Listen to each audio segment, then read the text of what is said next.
What's up, guys? Airsoft here, and I'm doing another unboxing video.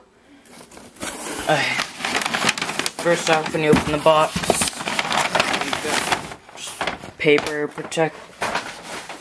protecting, and you get some pieces of paper just to add to my other collection of them. Got about 5 of them right now, and I got some 25 gram, 3000 black BBs. And the gun. Alright, guys, here's the gun outside. And I say this gun is a lot nicer around in the box. The box is a lot nicer than the Scar. Ooh, and you have a nice black covering. Uh-oh, wrong way. And then the gun shooting about 392 FPS, and I guess that's his signature.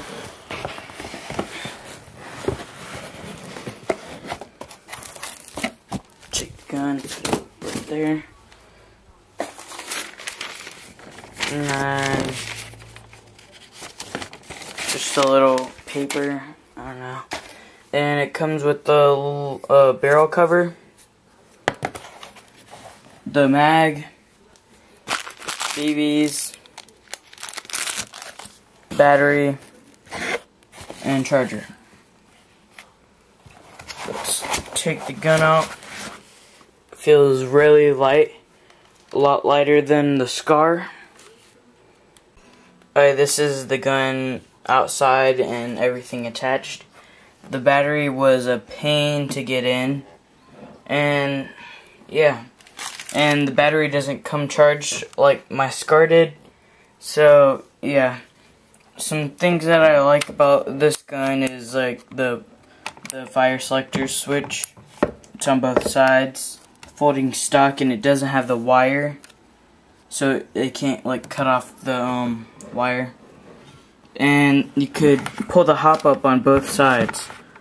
By the way, this is the hop up. It's on both sides.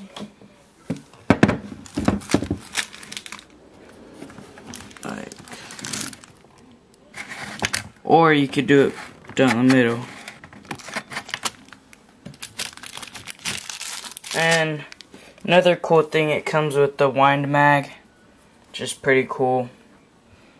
So yeah, this is Airsoft here. Rate, comment, subscribe. Thanks.